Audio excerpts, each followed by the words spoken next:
இந்தியாவிலிருந்து தான் Google, Microsoft மாதிரியான பெரிய உலகளாவிய நிறுவனங்களோட சிஇஓக்கள் உருவாகுறாங்க. ஆமா, உலகமே நம்ம இந்தியாவோட மூளை பலத்தை பார்த்து வியந்து போயிருக்கு. கண்டிப்பா.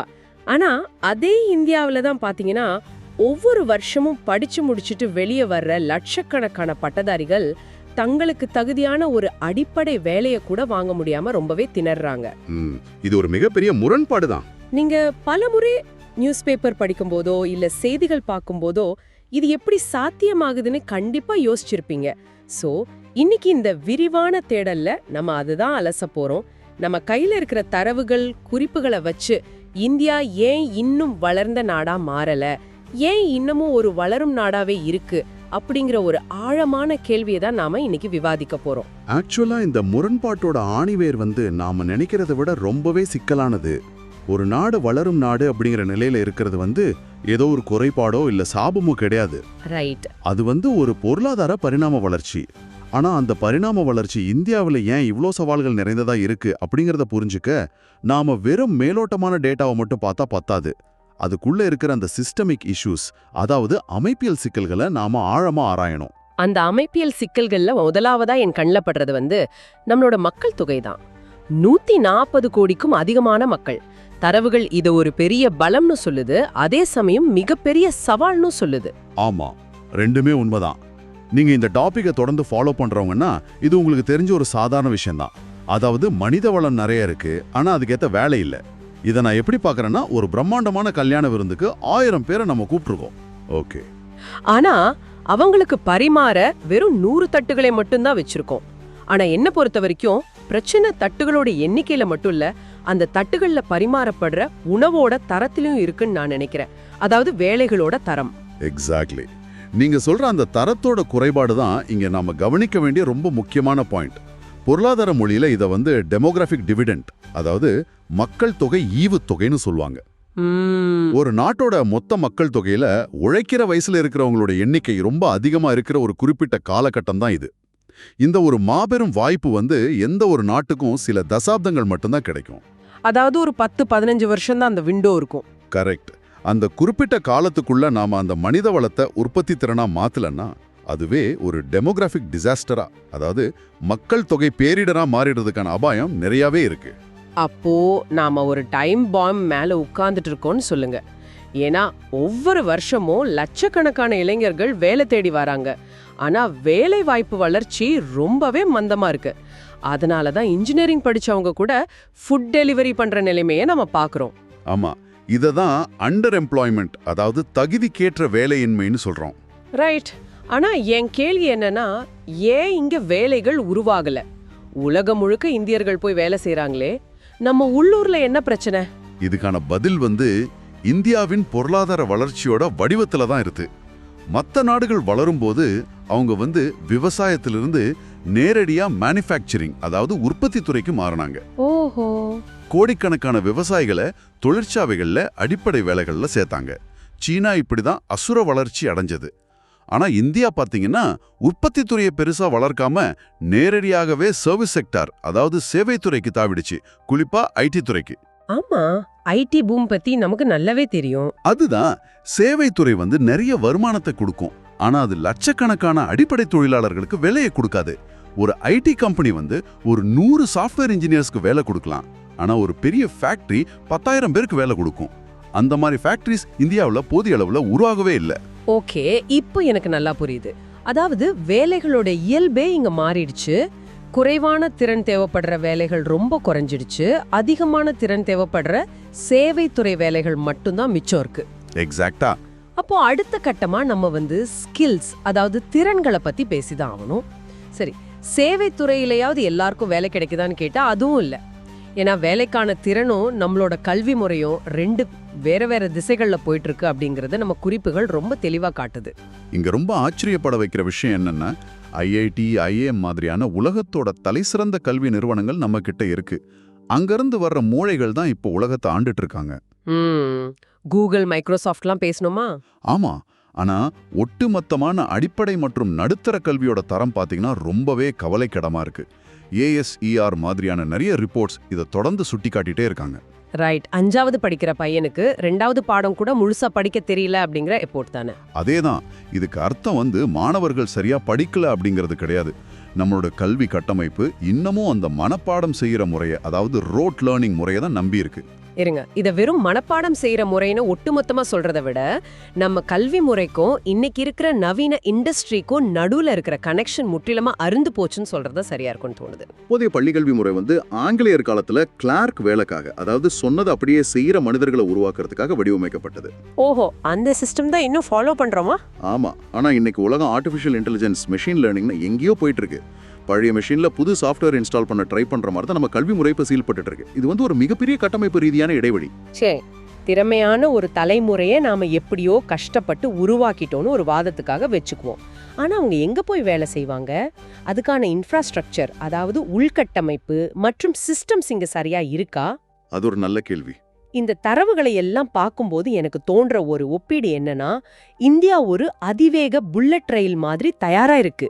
ஆனா அந்த புல்லட் ரயில நாம 19ஆம் நூற்றாண்டு தண்டவாளங்கள்ல ஓட சொல்றோம். ரொம்ப சரியான ஒரு கம்பேரிசன். ஒரு பக்கம் பாத்தீங்கன்னா பளபளக்கிற ஐடி காரிடார்கள், உலகத்தரம் வாய்ந்த ஏர்போர்ட்ஸ் இருக்கு. ஆனா மறுபக்கம் கொஞ்சம் தள்ளி கிராமங்கள் பக்கம் போனா அடிப்படை சாலை வசதியோ இல்ல தடையில்லாத மின்சாரமோ கூட இல்லாத இடங்கள் இருக்கு. இந்த சீரற்ற தன்மை, அன்ஈவன் டெவலப்மெண்ட் ஏன் இன்னும் தொடருது? இந்த சீரற்ற தன்மைக்கு முக்கிய காரணமே நாம திட்டங்களை செயல்படுத்துற விதத்தில் ஆகிற தாமதங்கள் தான். அதாவது சிஸ்டமிக் பாட்டில்நெக்ஸ். இந்தியாவில் நல்ல பாலிசிஸ்க்கு பஞ்சமே கிடையாது. ரைட். ஜிஎஸ்டி ஆகட்டும் இல்ல டிஜிட்டல் இந்தியா ஆகட்டும், காகிதத்துல பார்த்தா அது எல்லாமே மிகச் சிறந்த திட்டங்கள். ஆனா ஒரு திட்டம் மத்திய அரசிடமிருந்து மாநில அரசுகளுக்கு அங்கிருந்து மாவட்ட நிர்வாகத்துக்கு போய் பஞ்சாயத்து அளவுல அதை செயல்படுத்துறதுக்குள்ள ஆயிரக்கணக்கான முட்டுக்கட்டைகள் இருக்கு. அதாவது அதிகார வர்க்கத்தோட அந்த மெத்தன போக்குன்னு சொல்லுவாங்கல்ல, ரெட் டேப். எக்ஸாக்டா.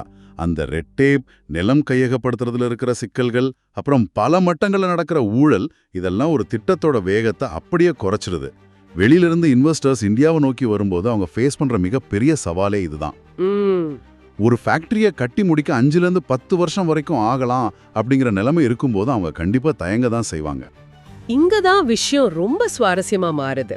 அதாவது திட்டங்களை உருவாக்குறதுல நம்ம கில்லாடிகள், ஆனா அதை களத்துல இறங்கி செயல்படுத்துறதுல, இம்ப்ளிமெண்டேஷன்ல நம்ம இன்னும் பல மைல்கள் பின்தங்கி இருக்கோம். உண்மைதான். இந்த உள்கட்டமைப்பு குறைபாடுகள், அப்புறம் இந்த சிவப்பு நாடா முறையால ஏற்படுற தாமதம், இது ஒட்டுமொத்த பொருளாதாரத்தையே பின்னோக்கி இழுக்குது. தொழிற்சாலைகள் வராததால மக்கள் வேற வழியே இல்லாம திரும்பவும் தங்களோட பழைய தொழிலான விவசாயத்துக்கே போற நிலைமைக்கு தள்ளப்படுறாங்க இல்லையா? இது அடுத்த மிக முக்கியமான பிரச்சனைக்கு நம்மளை கொண்டு போகுது. இந்தியாவோட மக்கள் தொகையில சுமார் பாதி பேர் இன்னும் நேரடியாகவோ இல்ல மறைமுகமாகவோ விவசாயத்தை மட்டுமே நம்பி இருக்கிறாங்க. ஆமா, அது ரொம்ப பெரிய நம்பர். ஆனா நாட்டோட மொத்த உள்நாட்டு உற்பத்தியில, அதாவது ஜிடிபில விவசாயத்தோட பங்கு வெறும் 15 முதல் 18% தான். இதோட அர்த்தம் என்னன்னா, பாதி மக்கள் உழைச்சு வெறும் 15% வருமானத்தை மட்டுமே தங்களுக்குள்ள பகிர்ந்துக்கிறாங்க. அங்க உற்பத்தி திறன் ரொம்ப ரொம்ப கம்மி. விவசாயத்துல ஏன் இவ்வளவு குறைவான உற்பத்தி திறன்? நாம தான் பசுமை புரட்சி எல்லாம் பார்த்த நாடாச்சே. பசுமை புரட்சி உற்பத்தி அதிகமாக்குனது என்னவோ உண்மைதான். ஆனா இன்னைக்கு விவசாய நிலங்கள் பல துண்டுகளா பிரிக்கப்பட்டுடுச்சு. ஒரு விவசாயி கிட்ட வெறும் 1/2 ஏக்கர் நிலம் மட்டும்தான் இருக்கிறப்போ அவரால் எப்படி டிராக்டர்களை பயன்படுத்த முடியும்? எப்படி நவீன தொழில்நுட்பங்களை கொண்டு வர முடியும்? பாசிபிள் இல்ல. அது மட்டும் இல்லாம நம்ம விவசாயம் பெரும்பாலும் பருவமழையை தான் நம்பி இருக்கு. இதனால விவசாயிகளோட வருமானம் ரொம்பவே கம்மியா தான் இருக்கு. இதோட நேரடி விளைவு தான் நாம கண்கூடா பார்க்குற அந்த பிரம்மாண்டமான பொருளாதார ஏற்றத்தாழ்வு, இன்கம் இன்இக்வாலிட்டி. ரைட். ஒரு பெரிய சிட்டியில இருக்கிற ஐடி ஊழியரோட மாத வருமானமும் ஒரு கிராமத்தில் இருக்கிற விவசாயியோட ஒரு வருஷ வருமானமும் எப்படி வேறுபடுதுன்னு கொஞ்சம் யோசிச்சு பாருங்க. இது கேட்கறதுக்கு கிட்டத்தட்ட ஒரு கே ஷேப்டு growth மாதிரி தெரியுது. அதாவது தொழில்நுட்பம், கார்ப்பரேட் துறையில இருக்கிறவங்க ரொம்ப வேகமா மேல் நோக்கி போறாங்க. ஆமா. அதே சமயம் விவசாயம் மற்றும் அமைப்பு சாரா தொழில்கள்ல இருக்கிறவங்க கீழ் நோக்கி போறாங்க, இல்லனா அப்படியே தேங்கி நிக்கிறாங்க. பணக்காரர்களுக்கும் ஏழைகளுக்கும் நடுவுல இருக்கிற இடைவெளி ஒரு பெரிய பிளவா மாறிட்டு வருது. இதற்கெல்லாம் வரலாற்று ரீதியா நாம விட்ட தவறுகளும் ஒரு காரணமா? கண்டிப்பா. வரலாற்று பின்னணி இங்க ஒரு ரொம்ப முக்கியமான பங்காற்றுது. மேற்கத்திய நாடுகள், ஏன் சீனாவும் கூட ரொம்ப சீக்கிரமாவே தங்களோட தொழில் மயமாக்கலை தொடங்கிட்டாங்க. Yearly industrialisation. ஆமா, 1978லேயே சீனா தங்களோட பொருளாதாரத்தை உலகத்துக்கு ஓப்பன் பண்ணி மாபெரும் ஃபேக்டரிகளை கட்டத் தொடங்கிட்டாங்க. ஆனா இந்தியா தன்னோட பொருளாதார சீர்திருத்தங்களை, அதாவது 1991 ரிஃபார்ம்ஸ் கொண்டு வர ரொம்பவே தாமதமாக்கிடுச்சு. ஒரு 15 வருஷம் லேட் ஆயிடுச்சு. அந்த 10-15 வருஷ தாமதம் அப்படிங்கிறது உலகளாவிய சந்தையில பல தசாப்தங்களுக்கான ஒரு இடைவெளியை உருவாக்கிடுச்சு.